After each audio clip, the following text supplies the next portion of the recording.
Hello friends, हम लोग रसायन विज्ञान एनसीईआरटी कक्षा 11वीं का दूसरा अध्याय पढ़ रहे हैं, परमाणु की संरचना। इसमें मैं पिछले 3 वीडियोस में आपको प्रश्न उत्तर करा रहा हूं। पिछले तीसरे वीडियो में मैंने आपको 30वें क्वेश्चन तक 30th क्वेश्चन तक मैंने करा दिया है। अब हम आगे इसको करने वाले हैं क्वेश्चन आंसर। तो पहला इसमें 31 है, किसी परमाणु में निम्नलिखित क्वांटम संख्याओं वाले कितने इलेक्ट्रॉन होंगे। ठीक है, तो पहला है इसमें n बराबर 4 और m2 बराबर हाफ, दूसरा है n बराबर 3 और l बराबर 0। इनको हमको कैलकुलेट करना है। देखिए, तो पहला हम देख रहे हैं n बराबर 4 है, m2 बराबर हाफ है। तो किसी भी कक्षक में इलेक्ट्रॉनों की संख्या को अगर आपको निकालना है कक्षक में, तो आप 2n² फार्मूले में रखिए। n यहां पर 4 है, इस फार्मूले में रख देंगे तो 32 इलेक्ट्रॉन आ रहा है। मतलब चौथे कक्षक में टोटल 32 इलेक्ट्रॉन होंगे, जिसमें से आधे प्लस हाफ वाले रहेंगे और आधे माइनस हाफ वाले रहेंगे। तो माइनस हाफ वाले आपको मिलेंगे 16 इलेक्ट्रॉन, क्योंकि टोटल 32 इलेक्ट्रॉन है, आधे आधे बटेंगे, हाफ और प्लस हाफ और माइनस हाफ। ठीक है, दूसरा क्वेश्चन है n बराबर 3 l बराबर 0।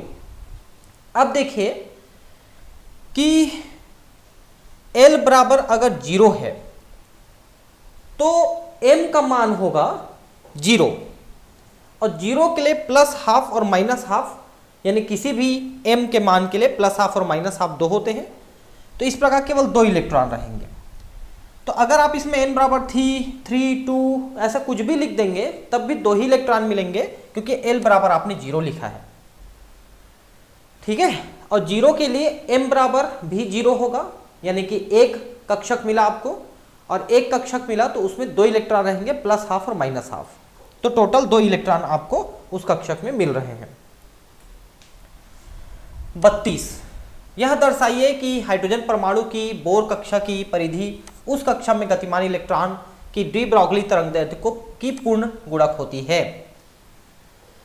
ठीक है, तो बोर सिद्धांत के अनुसार mvr इक्वल टू nh/2π और डी ब्रॉगली के अनुसार लेमडा इक्वल टू h/mv। ठीक है, h/mv। समीकरण 1 और 2 को अगर आप जोड़ते हो तो देखिए क्या होता है यहां पर कि अगर आप इस 2π को इधर ले जाते हैं तो ये पूरा जो है इधर आ जाएगा। ठीक है, ऐसा कर सकते हैं अपन, या किसी को भी इधर ला सकते हैं। मान लो 2π को इधर ले जाते हैं तो केवल mv को भी इधर ला सकते हैं, ऐसा भी हो सकता है। यानी अब ये हो जाएगा 2πr इक्वल टू nh/2π। ये देखिए 2πr equal to nh/mv, mv हो जाएगा। mv इधर चला गया, 2π इधर आ गया। देखिए इसको मैं एक स्टेप बढ़ा के बता देता हूं आपको। आपने क्या किया है, 2π को इधर और mv को इधर ले गए हैं, तो ये हो जाएगा 2πr इक्वल टू nh/mv। ये हो गया। देखिए, तो एग्जैक्टली इस फार्मूले में आपको रखना है इस चीज को। ठीक है, इस फार्मूले में रखना है। तो टोटल आपके पास आ गया 2πr इक्वल टू nh/mv, जो मैंने यहां पर पहले निकाल दिया है। ठीक है, अब देखिए कि इसमें आप और क्या लिख सकते हैं। तो लेमडा का मतलब होता है h/mv, तो h/mv के जगह आप लेमडा लिख दीजिए तो ये हो जाएगा n लेमडा। तो 2πr equal to n lambda. ये देखिए, तो यहां पर आप देख सकते हैं हाइड्रोजन परमाणु की बोर कक्षा की परिधि, क्योंकि 2πr किसी भी वृत्ताकार मार्ग की परिधि होती है। ये आप कक्षा 8वीं से पढ़ते आ रहे हो कि वृत्त की परिधि का मतलब है 2πr। तो हाइड्रोजन परमाणु की जो एक ही कक्षा है उसकी जो परिधि हम निकालेंगे 2πr, उस कक्षा में गतिमान इलेक्ट्रॉन की डी ब्रॉगली तरंगदैर्ध्य की पूर्ण गुणक होती है। तो ये देखिए डी ब्रॉगली तरंगदैर्ध्य इतनी है, इसकी पूर्ण गुणक है ना, यही आपको क्वेश्चन पूछा गया है अभी आपको, ठीक है। अब है 33, हीलियम आयन स्पेक्ट्रम के अब यहां पर कुछ प्रिंट मिस्टेक हो गया है, ठीक है। n बराबर 4 से n बराबर 2 बामर संक्रमण से प्राप्त तरंग दैर्ध्य के बराबर वाला संक्रमण हाइड्रोजन स्पेक्ट्रम में क्या होगा। देखिए, अब हाइड्रोजन जैसी कोई स्पीसीज है, जैसे आपने यहां पर लिखा है हीलियम प्लस, हीलियम में एक्चुअली 2 इलेक्ट्रॉन होते हैं। अब 2 में से 1 इलेक्ट्रॉन चला गया है तो 1 ही इलेक्ट्रॉन बचा है, मतलब हीलियम परमाणु में अब जो इलेक्ट्रॉन की जो अरेंजमेंट है वो बिल्कुल हाइड्रोजन जैसी हो गई, क्योंकि हाइड्रोजन में भी एक इलेक्ट्रॉन है और हीलियम आयन में भी एक इलेक्ट्रॉन है। तो उसके लिए आप न्यू बार जो निकालते हो, यानी तरंग संख्या, ये निकालते हो r जेड स्क्वायर, जेड क्या है, परमाणु क्रमांक है, r रीडबर्ग कांस्टेंट है, equal to 1/n1 square n2 square, ये माइनस करेंगे अपन, ठीक है।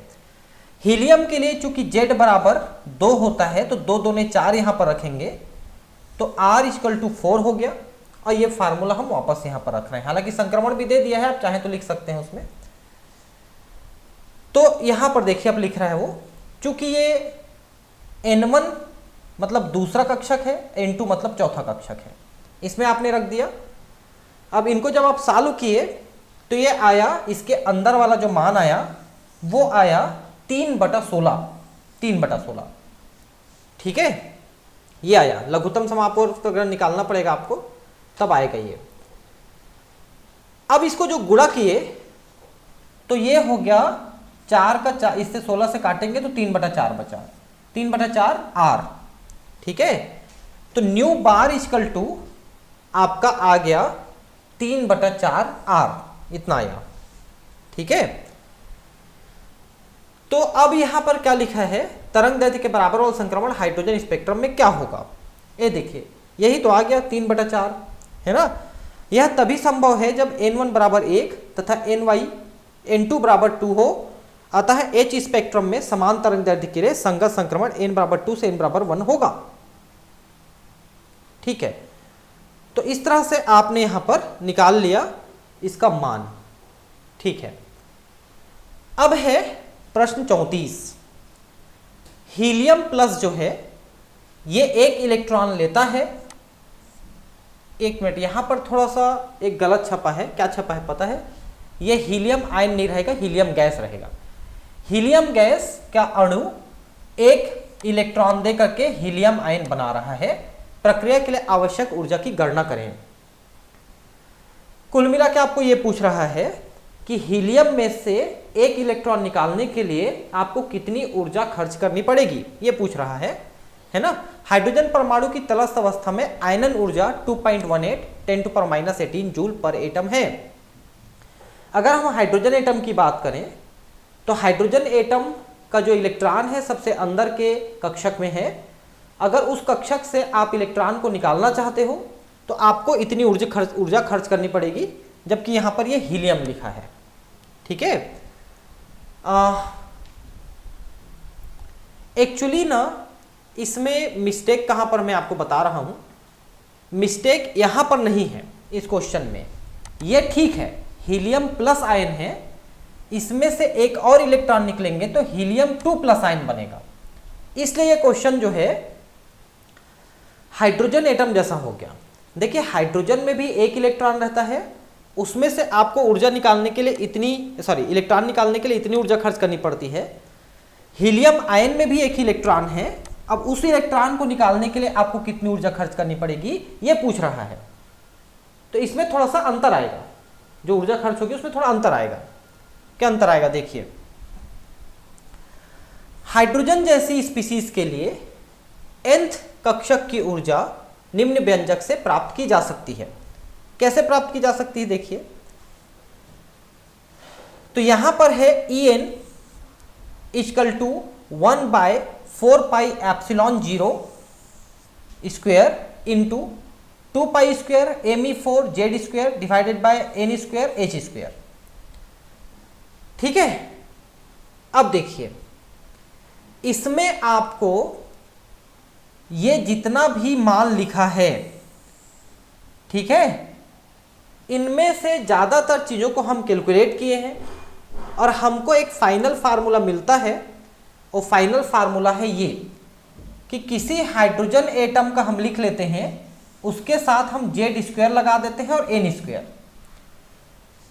तो ऐसा हाइड्रोजन जैसी स्पीसीज के लिए पॉसिबल है जिसमें एक ही इलेक्ट्रॉन है, उसमें हम इस फार्मूले को रखेंगे तो हमको वो ऊर्जा मिल जाएगी। क्योंकि हीलियम का जो Z है वो 2 होता है, तो यहाँ पर 2 लिखेंगे। और चूंकि इसमें भी पहला ही कक्षक है जहां से हमको इलेक्ट्रॉन निकालना है, तो n का मान 2 रखेंगे, ठीक है, ऐसा है। सॉरी, n का मान 1 रखेंगे, ऐसा है। तो इसमें आप देख सकते हैं Z का मान 2 रखेंगे और n का मान 1 रखेंगे, तो नीचे का मान तो कट जाएगा, कोई दिक्कत नहीं, ऊपर ऊपर को ही कैलकुलेट करना है अपने को। तो 2² लिख देंगे, तो ये जो 2.18 है ये 4 से गुणा होगा तो 8.72 आ जाएगा और ये उत्तर आएगा आपका फाइनल, है ना। तो इतनी ऊर्जा आपको खर्च करनी पड़ेगी हीलियम के। ये देखिए, मैंने शुरू में बताया ना गलती कहाँ पर है, यहाँ पर गलती है, एक्चुअली यहाँ पर 2+ होगा। ये देखिए, हीलियम आयन में से एक और इलेक्ट्रॉन जो बचा उसको भी निकालने के लिए आपको कितनी ऊर्जा खर्च करनी पड़ेगी, ये पूछ रहा है। तो चूंकि इतनी ऊर्जा आपको खर्च करनी पड़ेगी प्लस में, क्योंकि उतना माइनस है। समझ लीजिए, किसी इलेक्ट्रॉन की ऊर्जा हमने कैलकुलेट की कि वो जहां पर है उसकी ऊर्जा कितनी है, माइनस में।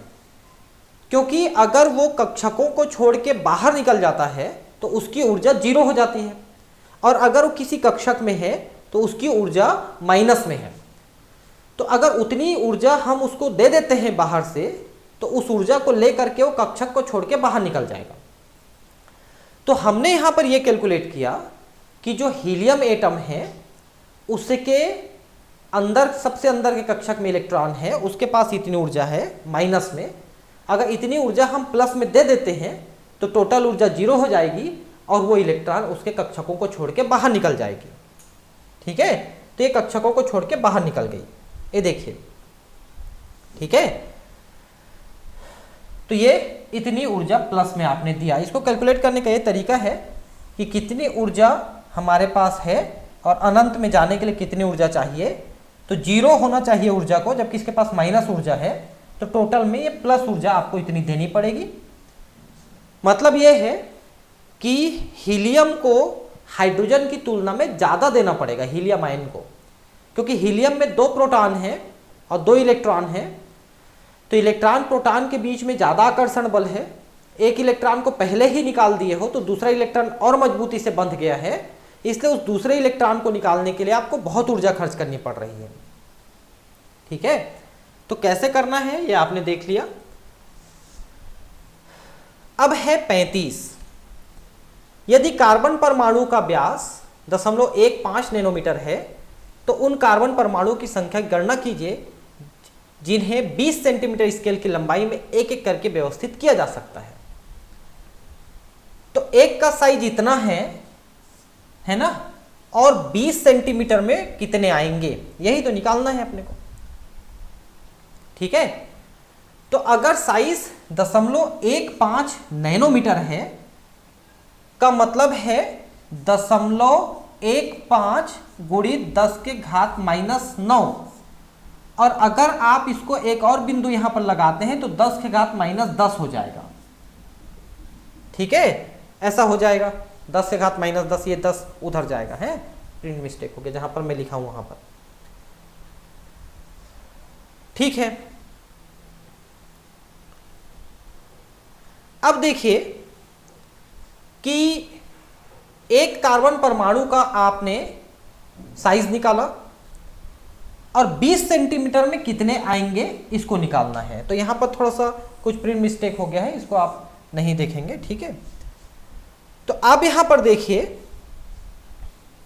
कि अगर 20 सेंटीमीटर लिखते हैं तो इसको मीटर में लिखने के लिए क्या करेंगे, 20 गुणित 100 करेंगे, है ना, ऐसा करेंगे।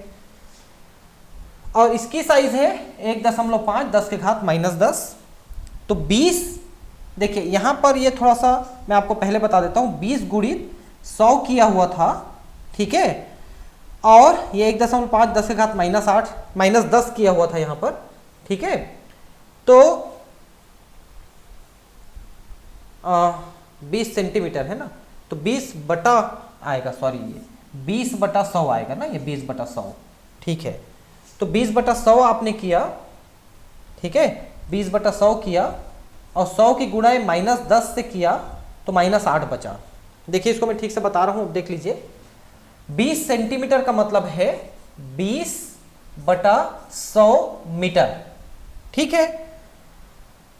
अब आपको इतने साइज वाले पार्टिकल रखने हैं, तो इसमें आप क्या करेंगे, 1/1.5 गुणित 10 के घात -10 का आप गुणा करेंगे, ठीक है, ऐसा है।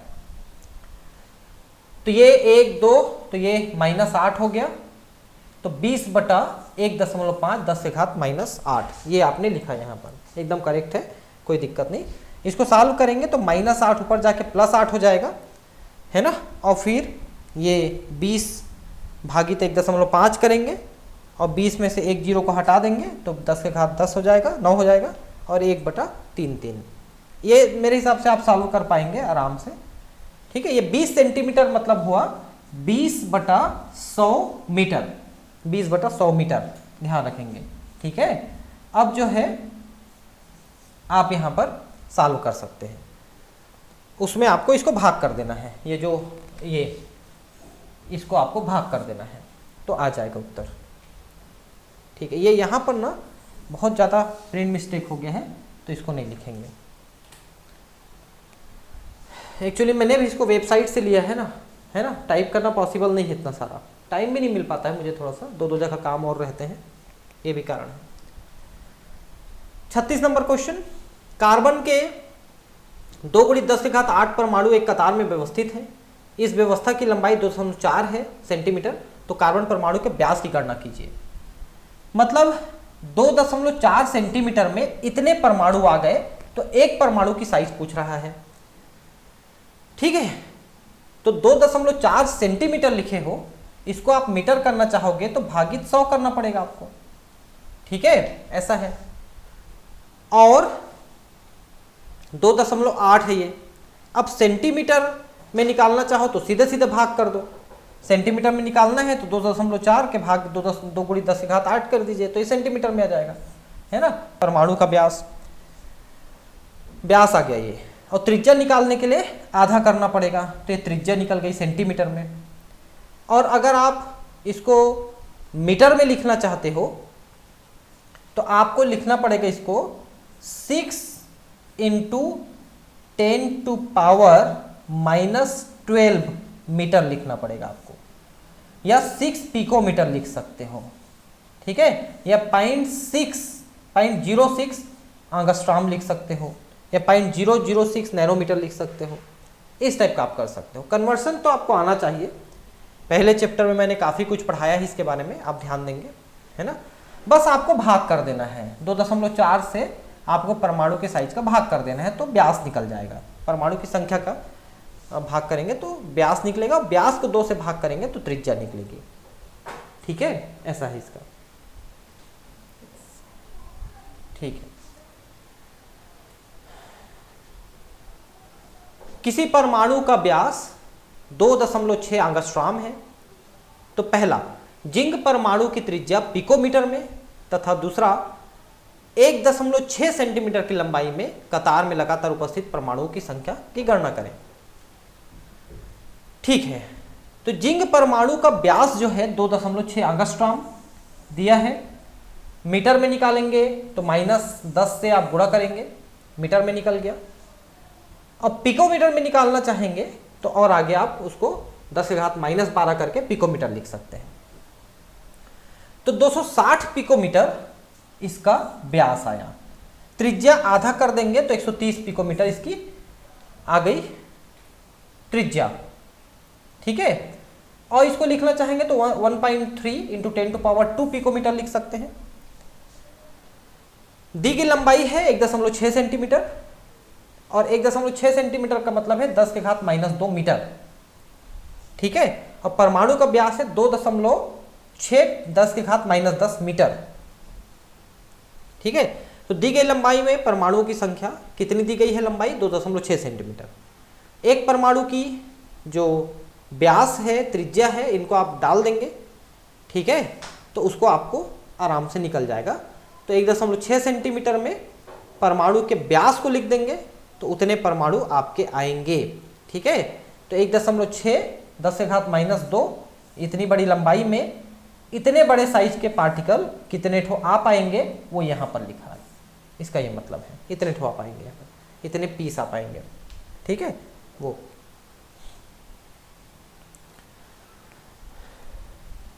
किसी कण का स्थिर वैद्युत आवेश 2.5 × 10⁻16 कूलाम्ब है। इसमें उपस्थित इलेक्ट्रॉनों की संख्या की गणना कीजिए। तो सीधा मतलब है एक इलेक्ट्रॉन में कितना आवेश है? तो 1.60 10 के घात -9 कूलाम्ब है। ठीक है, तो उतने कूलाम्ब के लिए कितना? तो 2.5 10 के घात -16 बटा इतना एक इलेक्ट्रॉन का कूलाम्ब हम लिख देंगे। तो टोटल हो जाएगा 1560.35, यानी 1560 इलेक्ट्रॉन वहां पर रखे गए हैं। एक इलेक्ट्रॉन से इतना कूलाम्ब बनता है तो 1560 इलेक्ट्रॉन से इतना कूलाम्ब बनेगा। इसका ये मतलब है। ठीक है, सीधा सीधा मतलब है।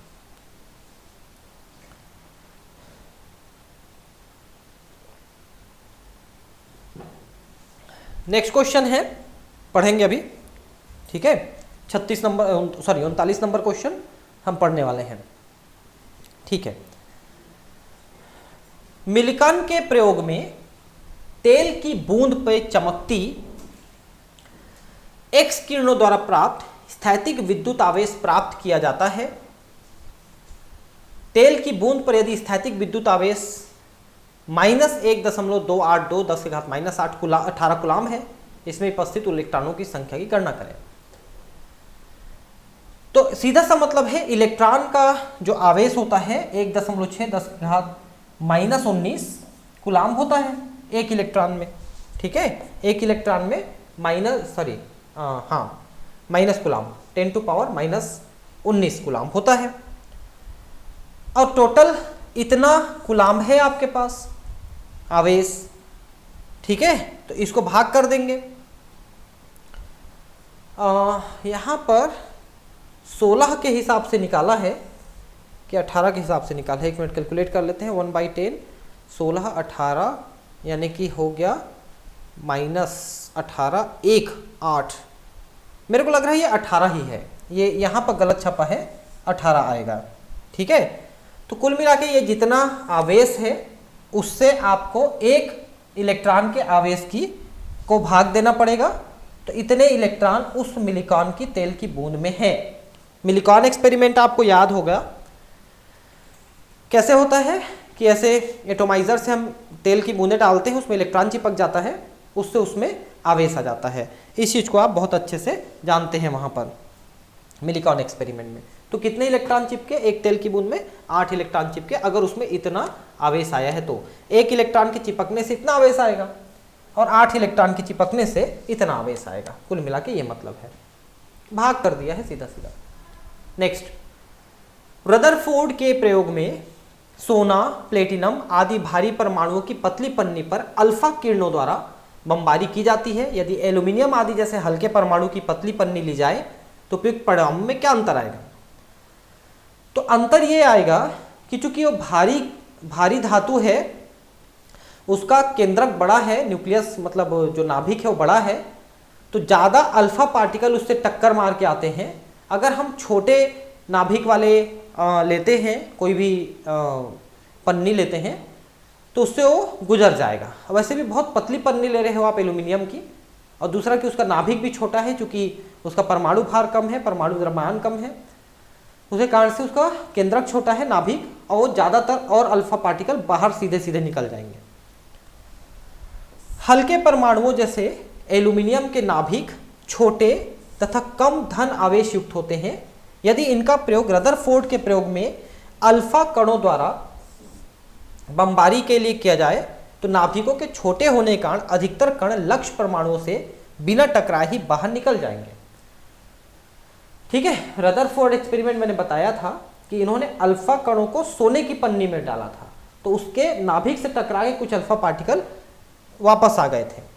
जो कण नाभिक से टकराएंगे वे भी कम नाभिक के आवेश के कारण अधिक विचलित नहीं होंगे, क्योंकि एल्यूमिनियम जो है वो हल्का धातु है, उसके नाभिक में प्रोटॉनों की संख्या कम है, इसके कारण से वो वापस निकल आएगा, मतलब वापस नहीं आ पाएगा अल्फा कण, ठीक है, और सीधे निकल जाएगा। 41 नंबर क्वेश्चन, ठीक है, ये दो प्रतीक दिया है, ये ब्रोमीन है। ब्रोमीन को आप 35 नीचे और 79 ऊपर लिखते हो आप, ठीक है, और 79 ऊपर लिखते हो केवल तो भी मान्य है, दोनों मान्य है।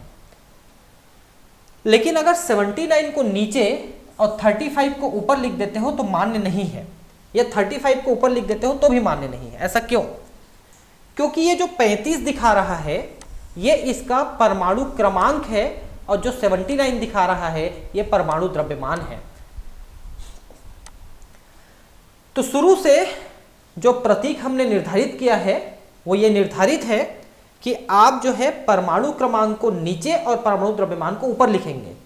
एक को लिखते हैं तो भी, दोनों को लिखते हैं तो भी अपनी अपनी जगह में ही लिखेंगे, आप उनको चेंज नहीं कर सकते। जैसे 79 ऊपर में लिखा है तो दोनों को लिखेंगे तो भी, अकेले को लिखेंगे तो भी ऊपर में लिखाएगा। 35 को नीचे में लिख रहा है तो दोनों को लिख रहे हो तो भी, या अकेले को लिख रहे हो तो भी वो नीचे में लिखाएगा, ऊपर में नहीं लिखाएगा। तो ये प्रतीक है कि आप परमाणु क्रमांक को नीचे, परमाणु द्रव्यमान को ऊपर लिखते हो, और इसी कारण से ये मान्य नहीं है कि परमाणु द्रव्यमान को आप नीचे लिखो और परमाणु क्रमांक को ऊपर लिखो, ऐसा मान्य नहीं है। ठीक, 42, एक 81 द्रव्यमान संख्या वाले तत्व में प्रोटॉनों की तुलना में 31.7% न्यूट्रॉन अधिक है, इनका परमाणु प्रतीक लिखिए।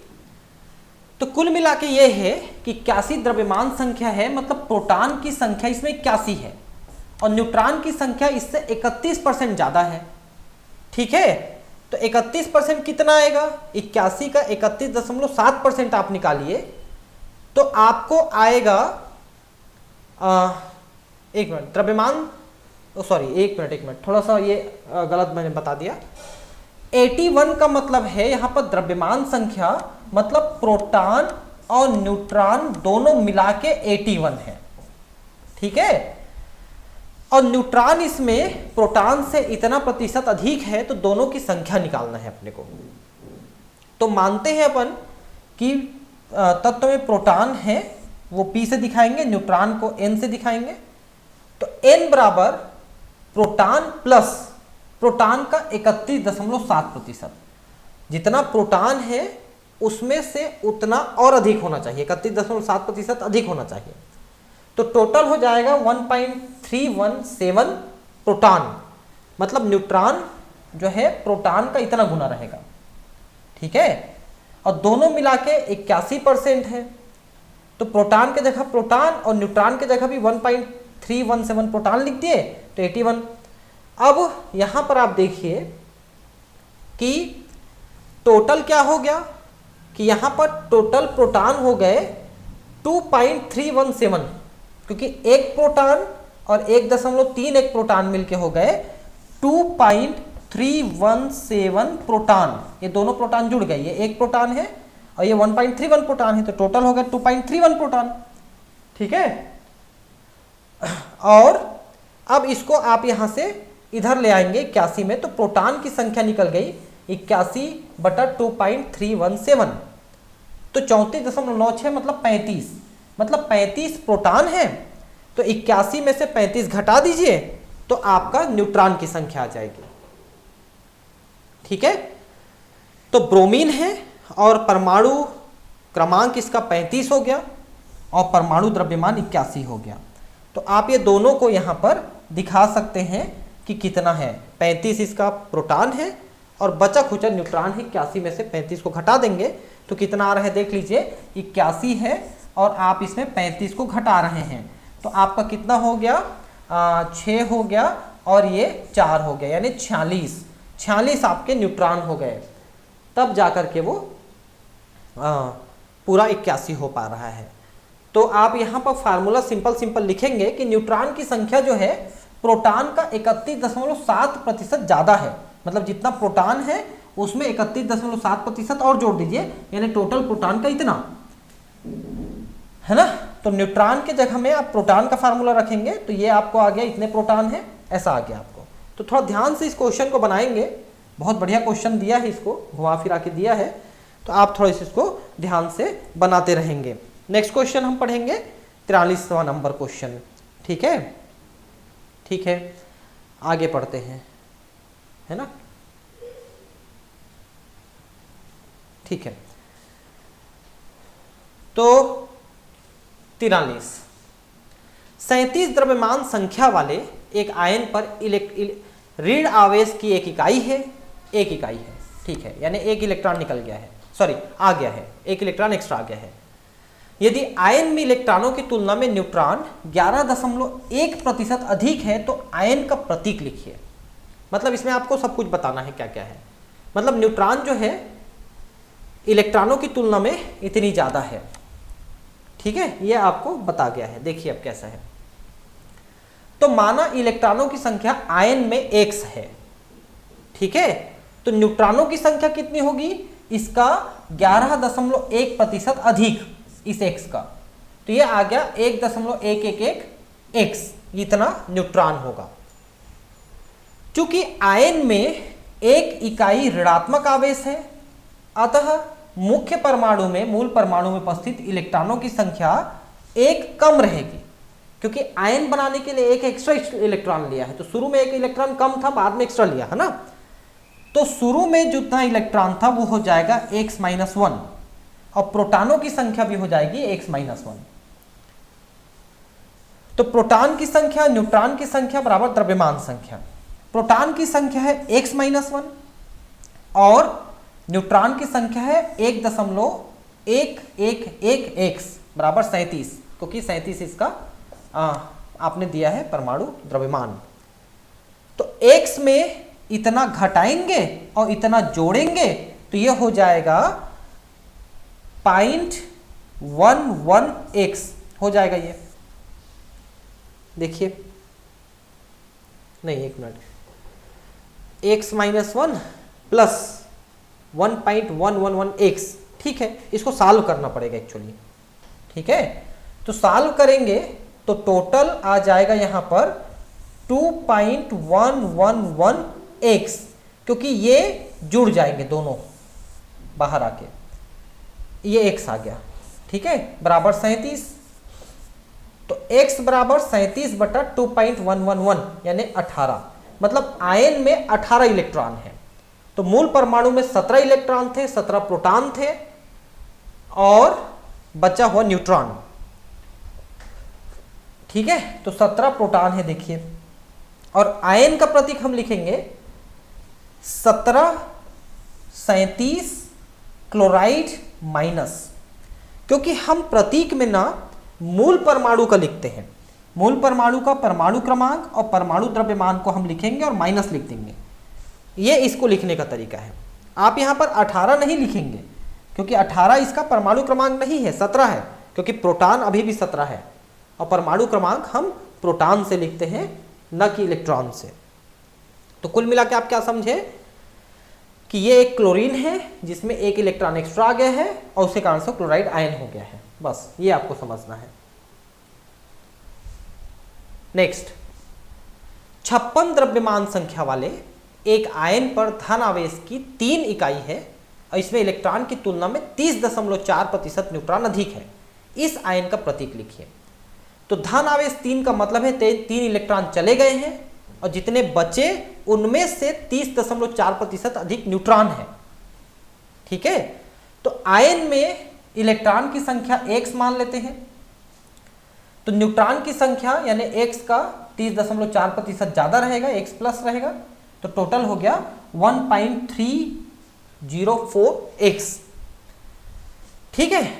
अब इसमें चूंकि 3 धनात्मक आवेश है, मतलब परमाणु में इलेक्ट्रॉन की संख्या जो है 3 ज़्यादा थी पहले, उसमें से 3 इलेक्ट्रॉन निकल गए हैं, तो प्रोटॉन की संख्या भी x+3 होगी। तो ये प्रोटॉन की संख्या हो गई। तो प्रोटॉन और न्यूट्रॉन की संख्या मतलब द्रव्यमान संख्या, जो कि 56 दिया है। बहुत बढ़िया बढ़िया क्वेश्चन दे रहा है। तो प्रोटॉन की संख्या x+3, न्यूट्रॉन की संख्या 1.304x। अब दोनों जुड़ जाएंगे तो ये आ जाएगा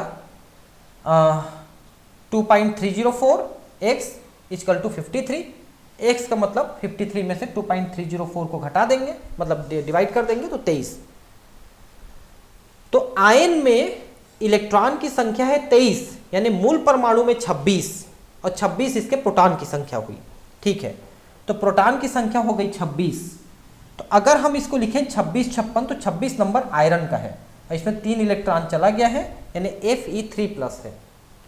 ठीक है, तो 26 प्रोटॉन, 56 परमाणु द्रव्यमान, Fe यानी आयरन, और 3+, इसका ये मतलब है। ठीक है, ठीक है। अब अगला क्वेश्चन हम पढ़ेंगे 44 नंबर। इसमें हम देखेंगे कि ये किस तरह से आगे हम इसको सॉल्व करेंगे। ठीक है, ठीक है। तो अब है 45। निम्नलिखित विकिरणों के प्रकारों को आवृत्ति के बढ़ते हुए क्रम में व्यवस्थित करें।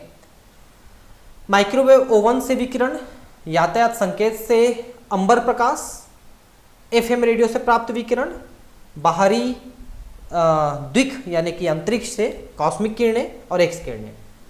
आवृत्ति के बढ़ते हुए क्रम में रखना है। तो देखिए, इसमें जो एफएम रेडियो है इसकी आवृत्ति सबसे कम होती है। ठीक है, इससे ज़्यादा हम माइक्रोवेव ओवन में यूज़ करते हैं, तो माइक्रोवेव ओवन का इसके ज़्यादा है। उसके बाद हम उससे ज़्यादा थोड़ा सा यूज़ करते हैं यातायात संकेत में, क्योंकि थोड़ा दूर तक जा सके ताकि दिख सके लोगों को, तो यातायात संकेत में हम इसका प्रयोग करते हैं अंबर का, तो थोड़ा ज़्यादा रहता है। एक्स किरणें इससे ज़्यादा हैं, और उसके बाद फिर कॉस्मिक किरणें हैं जिसको अपन अंतरिक्ष से प्राप्त करते हैं। ये कॉस्मिक किरणें इससे ज़्यादा होती हैं। ठीक है, तो एफएम, माइक्रोवेव और सिग्नल, फिर एक्स किरणें और कॉस्मिक किरणें, इसका ये मतलब। नेक्स्ट है नाइट्रोजन लेजर। 337.1 नैनोमीटर की तरंगदैर्ध्य पर एक विकिरण उत्पन्न करती है। यदि उत्सर्जित फोटॉनों की संख्या 5.6 10⁻24 हो तो इस लेजर की क्षमता की गणना करें।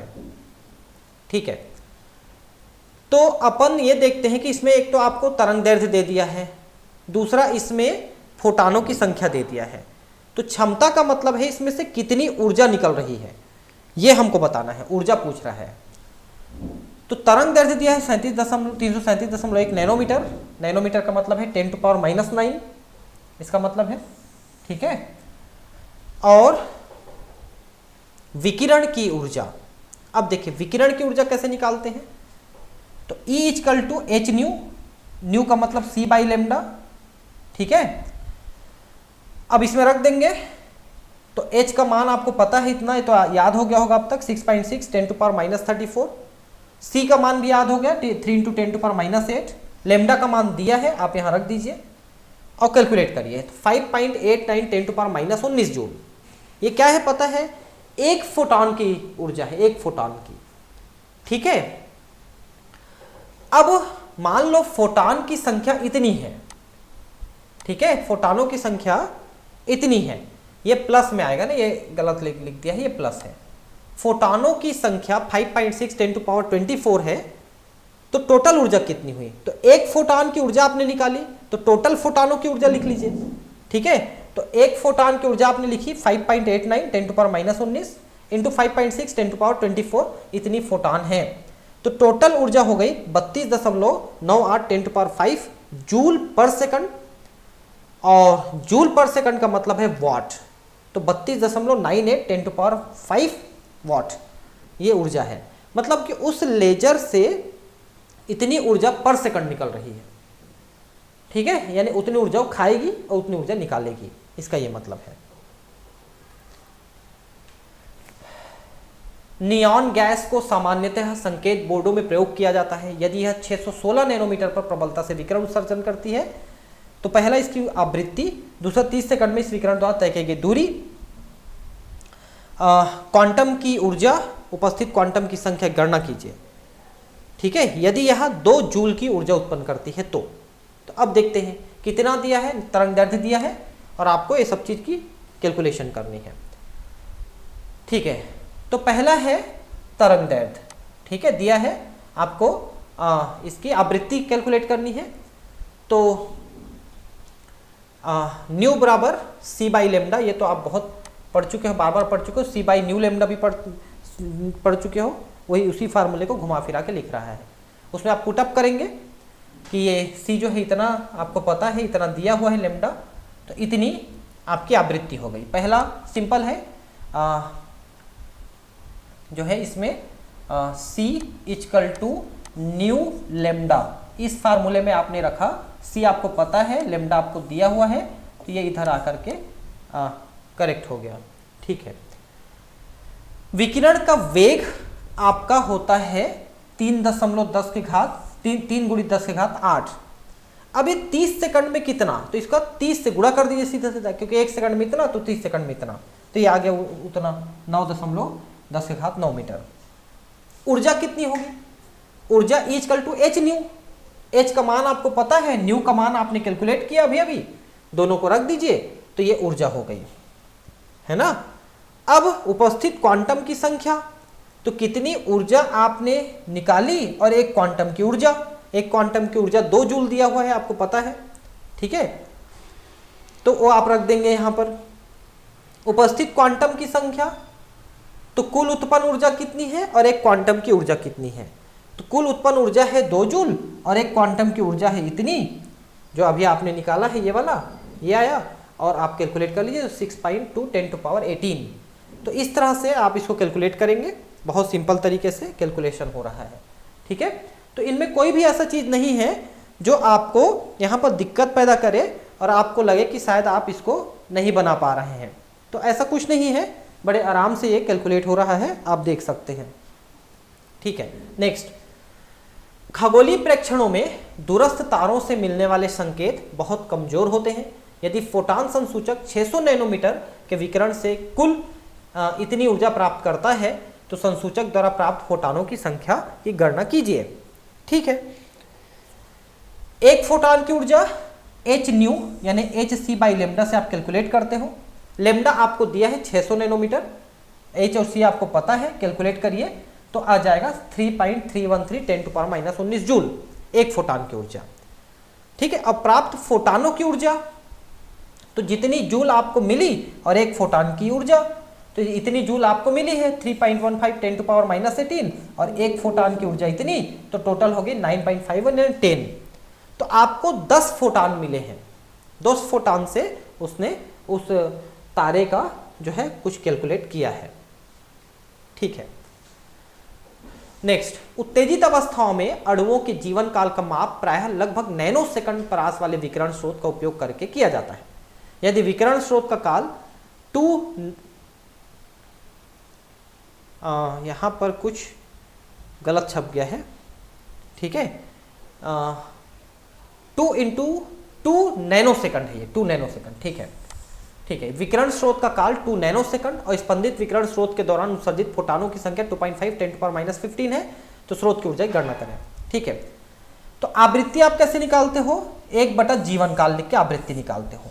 जीवन काल दिया है 2 नैनो सेकंड यानी 2 10⁻−9 सेकंड, और ये आप कैलकुलेट किए तो 5 × 10⁸ पर सेकंड हुआ आवृत्ति। फोटॉन की ऊर्जा एच न्यू से रखेंगे, एच का मान आपको पता है, न्यू का मान अभी आपने निकाला, रख दीजिए, आंसर आ गया।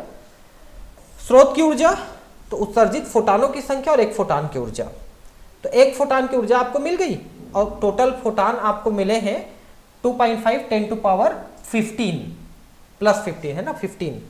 ठीक है, तो इतनी आपकी फोटॉन है, एक फोटॉन में इतनी ऊर्जा है, तो आपको इतना जूल ऊर्जा मिली है। ठीक है, तो कुल मिला के ऊर्जा को आपको कैलकुलेट किया है। थोड़ा प्रिंट मिस्टेक है कई जगह, जिस वेबसाइट से मैंने लिया है वहाँ पर काफ़ी प्रिंट मिस्टेक है, तो मैंने सुधरवा दिया है सबको, आप उसके हिसाब से कैलकुलेट करेंगे। नेक्स्ट, सबसे लंबी द्विगुणित तरंगदैर्ध्य जिंक अवशोषक संक्रमण 589 और 589.6 नैनोमीटर पर देखा जाता है। प्रत्येक संक्रमण की आवृत्ति और दो उत्तेजित अवस्थाओं के बीच ऊर्जा के अंतर की गणना करें। ठीक है, प्रथम संक्रमण है 589 पे, तो लेमडा दिया हुआ है लेमडा 1 589 नैनोमीटर, तो इसको ऐसा लिखेंगे। तो इसकी जो है आवृत्ति कितनी आई, तो C equal to nu lambda, तो इसको कैलकुलेट करेंगे C equal to nu lambda में रख करके। ठीक है, तो आपको न्यू निकालना है, तो इसको लेमडा को इधर कर दिया आपने, तो C बाई लेमडा, इससे आपको पहले आवृत्ति निकल गई। ठीक है, और इसकी ऊर्जा निकालेंगे तो H न्यू 1, तो ये H और ये न्यू, ये ऊर्जा निकल गई। दूसरा संक्रमण कितना दिया है 589.6, सेम कैलकुलेशन करके आप दूसरे की ऊर्जा निकालेंगे, तो 3.371 ये पहले की ऊर्जा है, 3.37462 3.37131 ये दूसरे का है। तो दोनों के बीच ऊर्जा का अंतर कितना हुआ, तो आप इसको इसमें से इसको घटा देंगे, तो आपको ऊर्जा का अंतर मिल रहा है, देख सकते हैं ऊर्जा का अंतर आपको यहाँ पर मिल गया। ठीक है, इस तरह से ये कैलकुलेशन होगा, ऊर्जा का अंतर आपको मिल गया। ठीक है, अब इसमें कुछ 7, 8, 10 क्वेश्चन और हैं, वो मैं आपको अगले वीडियो बना करके पढ़ाऊंगा, है ना। Thank you, bye.